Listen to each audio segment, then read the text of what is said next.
Hello there, and you're very welcome back to Series 8 of the Public Eye podcast, a 5-part series of podcasts brought to you by Granite Exchange. I'll be your host, Sarah Travers, and throughout the series I'll be speaking with local entrepreneurs and business owners to learn more about how these companies have come to be, to gain insight into their growth, and find out how they continue to innovate. So wherever you get your podcasts from, remember to keep an eye out for new episodes and subscribe to stay up to date. Today, I'm delighted to be joined by Paul Cunningham, owner of the Mourne larder. Paul, welcome to the Public Eye Podcast studio. Hello, how are you? Thanks for having me. Great. Before we begin, Paul, I'm just going to give listeners a little bit of background to you and your business. So, Paul has been acclaimed the best chef in Ireland and featured on the BBC's popular Great British Menu series. Mourne Larder is a small food enterprise that Paul set up recently to specialise in dried sea vegetables and wild herbs as healthy ingredients for home cooks and other professional chefs. A native of Dundrum, Paul is a father of 3 young children. He's also just launched 3 natural and original products based on his long-standing love of foraging the County Down coastline for healthy seaweed and the slopes of his beloved Mourne Mountains for wild garlic and other edible herbs. Paul has enjoyed a love affair with food that goes back to his childhood when he foraged with his grandfather and father around the bay at Dundrum and on the slopes of the Mourne Mountains. It sounds absolutely idyllic. Paul, did you just have the best childhood? Yeah, it was amazing. Like where I live in Dundrum, you're 5 minutes to the forest or you're 5 minutes to the beach. It's perfect. You know, it's perfect. So why did you want to become a chef, first of all? I fell in love with food from a very, very young age through my grandfather. But I took a job as a dishwasher when I was quite young, and I loved the buzz of the kitchen. I loved the creativity.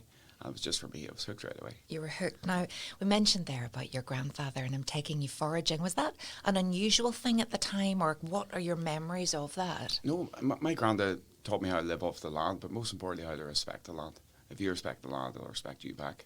And I come from a big, big family. Like, there's 9 children in my dad's family. So imagine how many cousins I have. How many? But he's seen loads. But he seemed to focus on me. Maybe he's seen that wee twinkle in my eye or something. I don't know.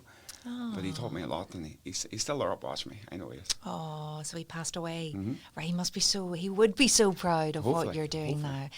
So foraging, were you talking to maybe your friends at the time saying, this is what I'm doing with my granddad? Did they even understand what you were doing? No, not many people had a clue. Like, and some people thought it was a wee bit weird, you know, to be honest. Who's that guy picking weeds, you know? But over the years, it's become a lot more popular. Like, I get stopped on a daily basis now, and I have no problem showing people what I'm at and explain the health benefits and why I do it.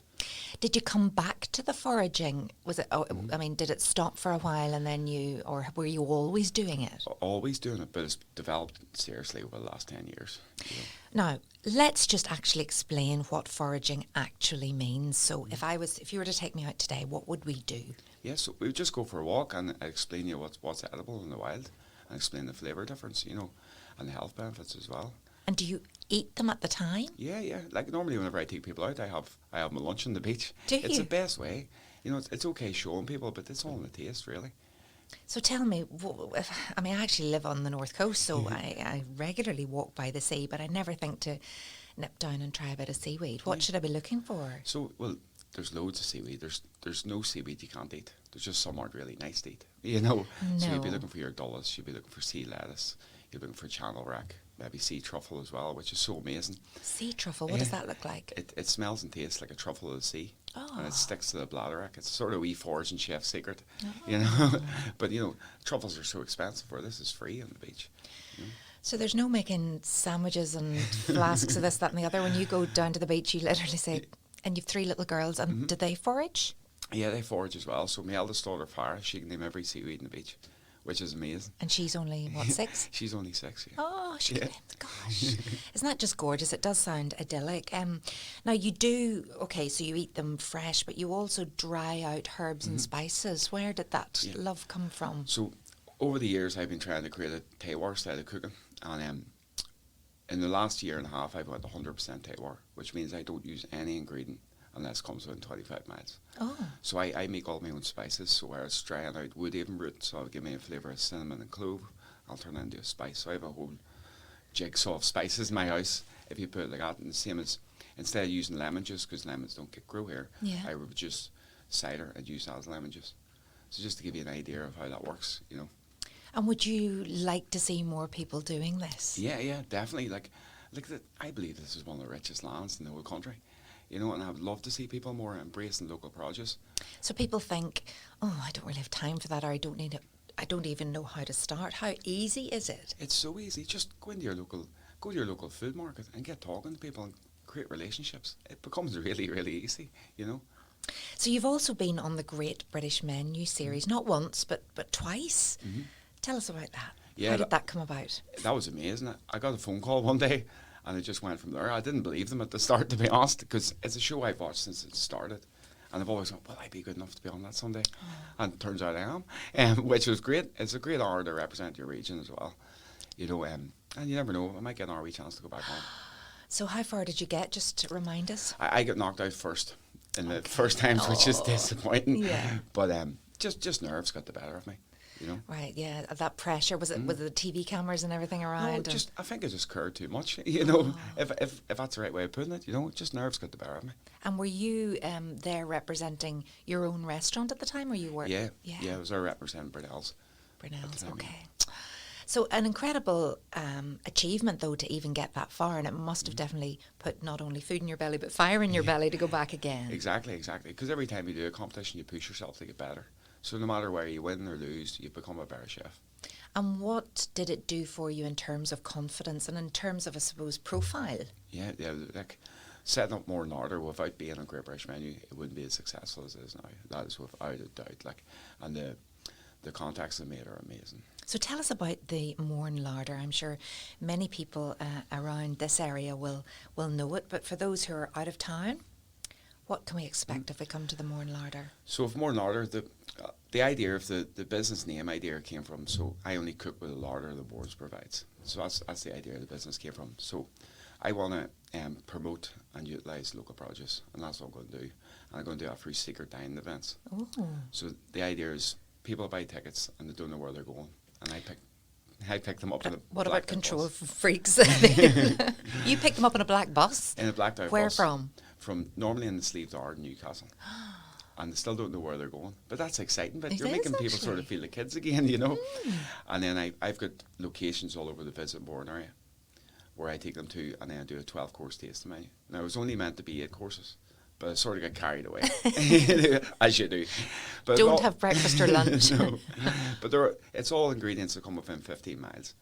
And I've been in a cluster in the last year with local producers. There's 15 of us, so I bring in a lot of their produce. So I'm trying to push their produce as well.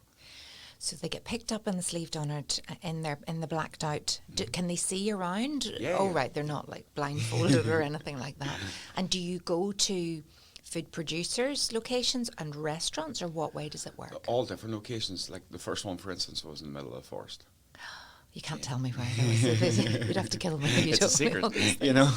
And how did it go then? What are people? How are they? It went amazing. You know, and especially for me, you're getting people to eat foods that they mightn't have tried before, and for me that's a biggie, because you're getting people to eat more lamb, whereas they might have been they didn't like lamb before, but it was maybe New Zealand lamb they're eating, or maybe they're eating scallops. Like I didn't like shellfish before, but maybe they're having poorly handled shellfish or poorly cooked shellfish, you know. So how do you organise all of that? Do you have all of the kit there, and then you arrive at the destination, or you're just cooking in the wild kind of thing? Cooking in the wild. So I have a custom built barbecue. Oh. It's a big 6-foot square, like Argentinian cowboy style barbecue.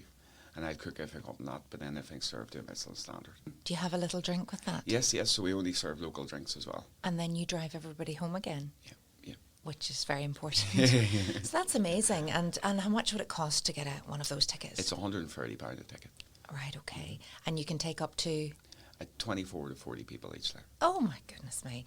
So that's brilliant. And really, again, now that things have opened up a little bit, and we just know this is such a gem in this area, this Visit Mourne area, but this is going to be a fantastic addition. I can't wait to see how far this goes. Like, you know, at the moment I've been overwhelmed with feedback. Well, I suppose if anybody's listening to this now, we better say, how do we get in touch about the secret dining experience? Yes, so I'll be releasing more tickets in May for dates in August. And I normally do it through my Instagram, Mourne larder Instagram. This podcast is sponsored by Granite Legal Services, a niche business and immigration law practice located in the heart of Newry City. Granite Legal Services provides legal advice to both individuals and companies alike across a wide range of industries, from employment, commercial or corporate law matters to immigration law.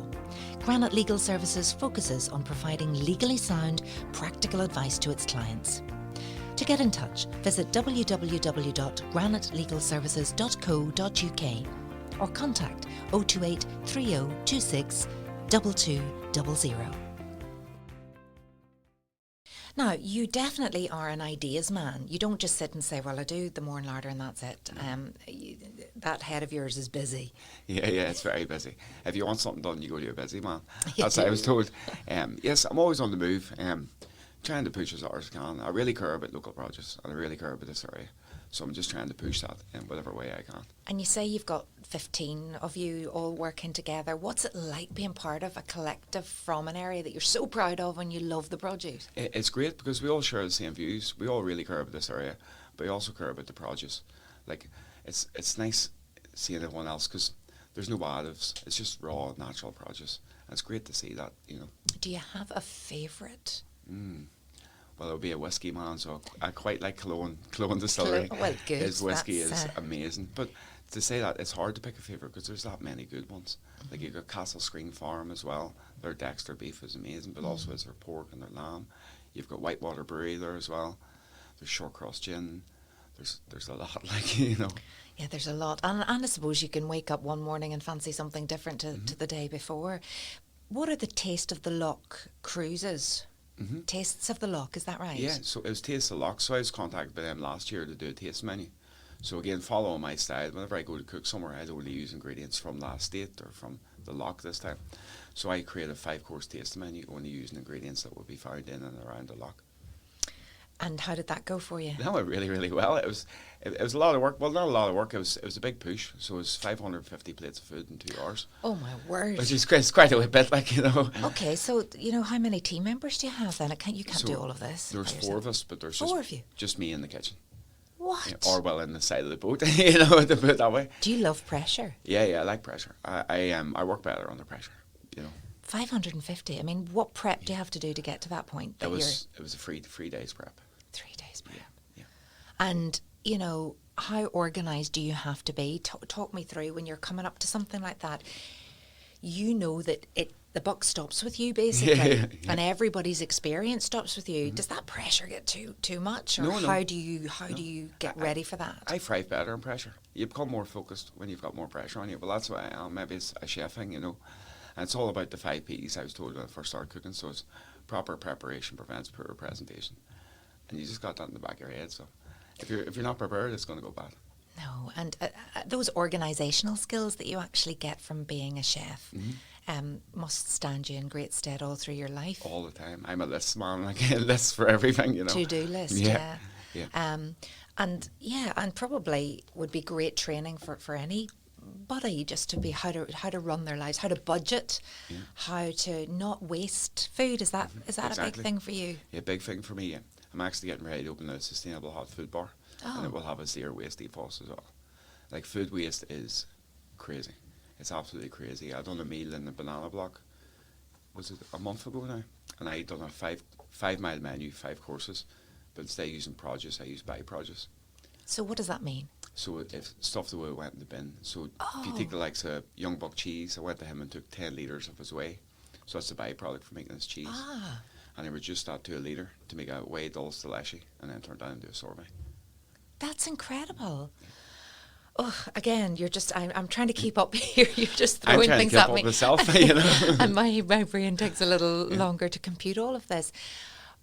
So byproducts, right? Okay, so that's something again that's so brilliant, and it needs somebody like you to coordinate.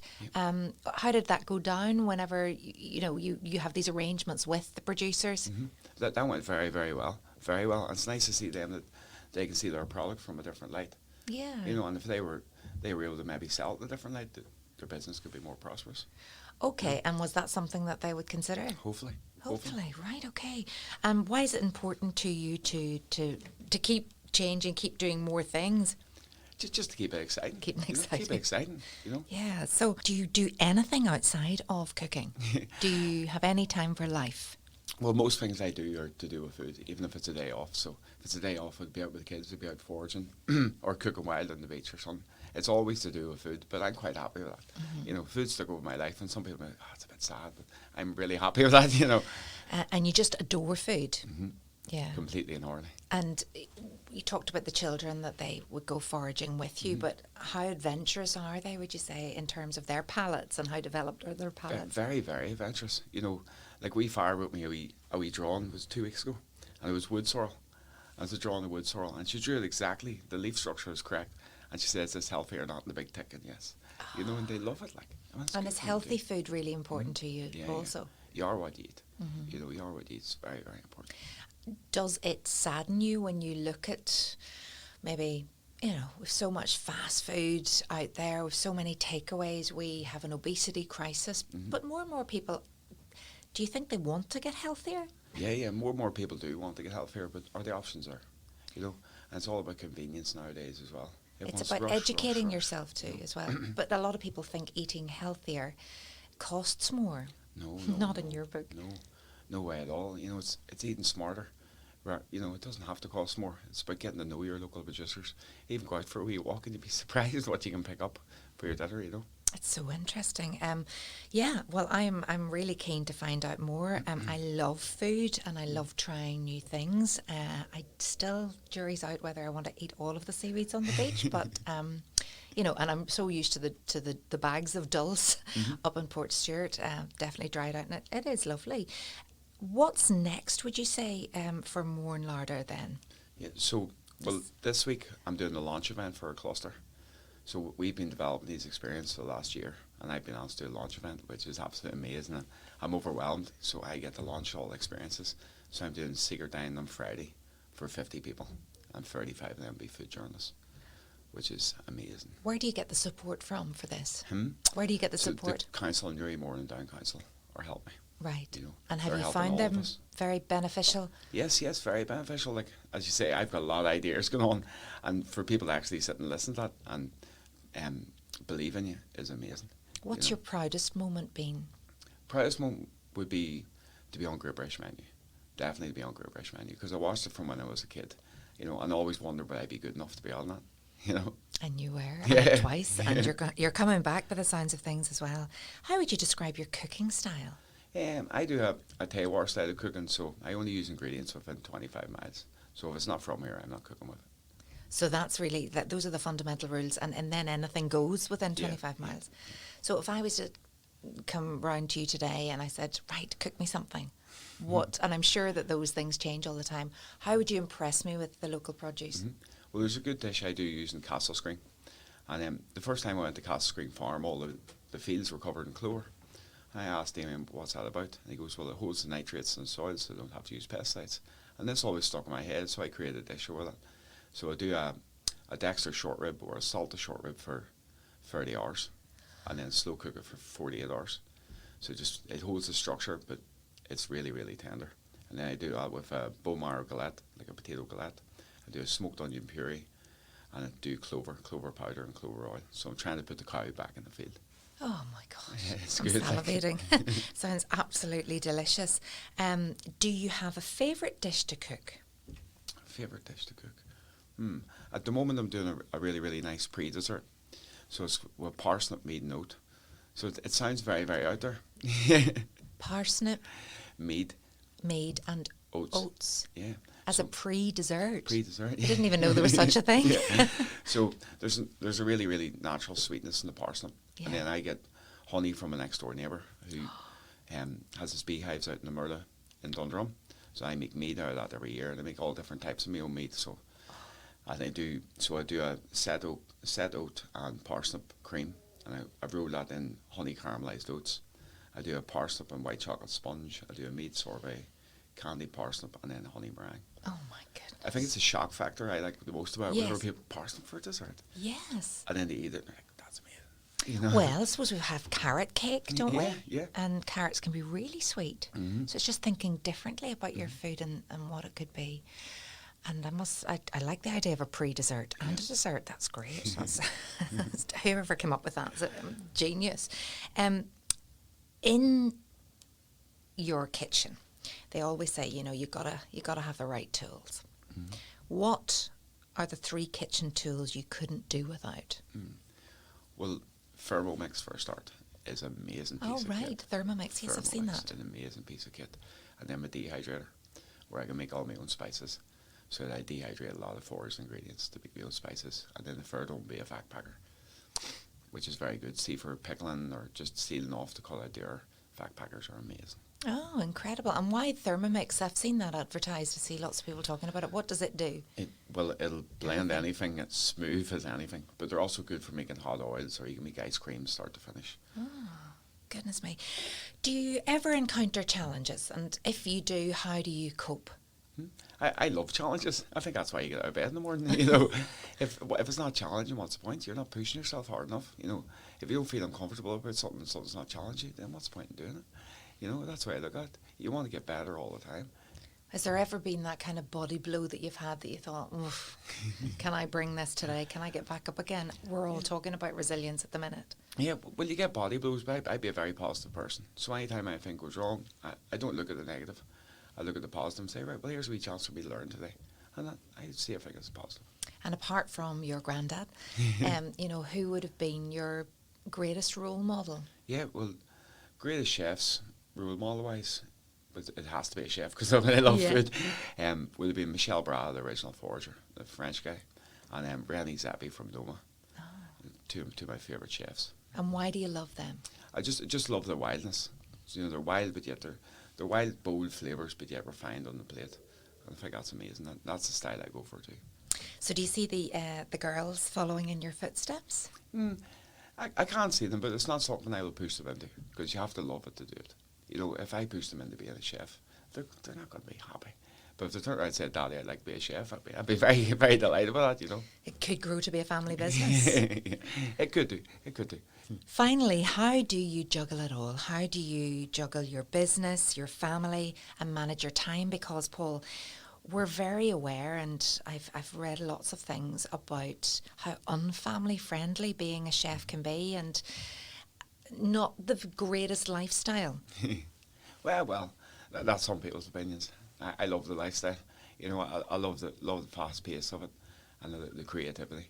In order to manage it all, I keep a tidy house. I'm a very, very organised person. Really, really organised. And then if we have family time, we have a couple of rules. So I always leave my phone in the car. So if anyone knows that they need to get me, they know to phone my wife. It's just a couple of rules we have in place to keep the wife and the kids happy. And, family time for me and time off for me as well is very important. And how much time off do you get? One day a week. Sometimes it just depends. And it's hard too, I'm sure, for that time with your wife. Yeah. But at least now that I'm working for myself, unless it's the day of the event, I can do my prep at different times. So I can spend time with the daughters in the morning and go in and work later at night. So you're really making it work for you. And do you think that comes from being your own boss? Yeah, exactly. Do you like being your own boss? Yeah. Could you go back and work for anyone again? No, I don't really like being told what to do, to be honest. Let's be honest. I don't think I'd ever go back to work for anyone else. No, I think once you've been self-employed, it's very difficult to go back, isn't it? Especially you get to a certain age and you think, no, I think I'll stay where I am. But if you do look at the whole industry, the hospitality industry was really, hit so badly. And everybody's talking about the need for staff, whether it's waiting staff, whether it's chefs, all of that. But yet lots of people are thinking, I'm not going into that, because it's the unsocial hours. It's maybe grand when you're young and you've got all of that energy. But in terms of, sticking with it and then being able to have a life outside that as well, would you urge people to still train as a chef, train in hospitality? Yes, most definitely. I've been cooking professionally for 23 years. And not one day have I woke up and went, not today. Not one day. No regrets. I love it. More than anything, especially in the heat of service when you're under pressure, because it lets you know you're alive. Your heart's pumping, and everything's going well. I love it more than anything in the world. There seems to be a bad persona with the hours and even the attitudes in kitchens. But a lot of restaurants now are offering 4 days on, 3 days off.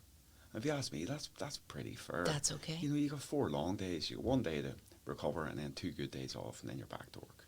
And same as the persona in kitchens as well. Like there seems to be a lot of attitudes and anger and aggression. Well, I'm going to tell you that doesn't happen in my kitchen. The first thing about Mourne larder, we're professional, but we also have fun. Because I think if you're having fun and you're into what you're doing, that shows in the food and that shows in the service. No one wants to eat aggressive food. And I'm sure there's a lot of restaurants going the same way. And then in terms of you as a leader, yes, you have fun in the kitchen, but at the end of the day, you've got standards and your customers want perhaps the food that they know and expect from you, but you're taking other people on. Is that a challenge? No, not so much. Because you have team briefs. And they all know what I'm about. And if people don't want to be there, they're not going to be there. And no plate leaves without me saying it.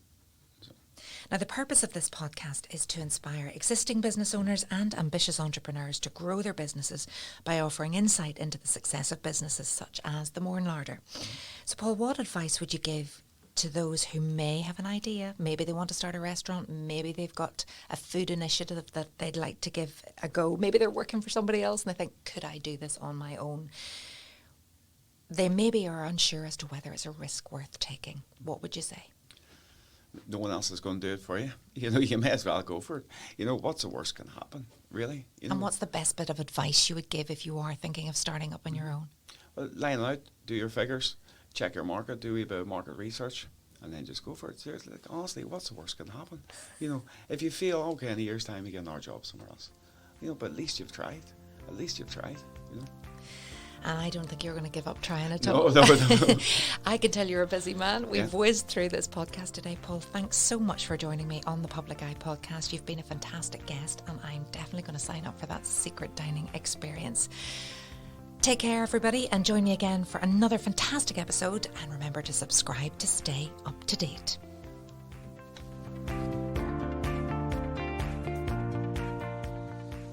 This podcast was recorded in Granite Podcast Studio. Interested in starting up your own podcast but don't know how? Granite Podcast Studio can help. Record your podcast in our state-of-the-art studio, which is based in the heart of Newry City. Our studio has cutting-edge and user-friendly technology and can seat up to 4 people.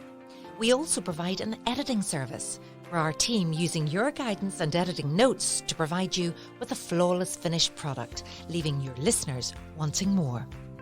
For more information on how you can get started, visit www.granitepodcaststudio.com.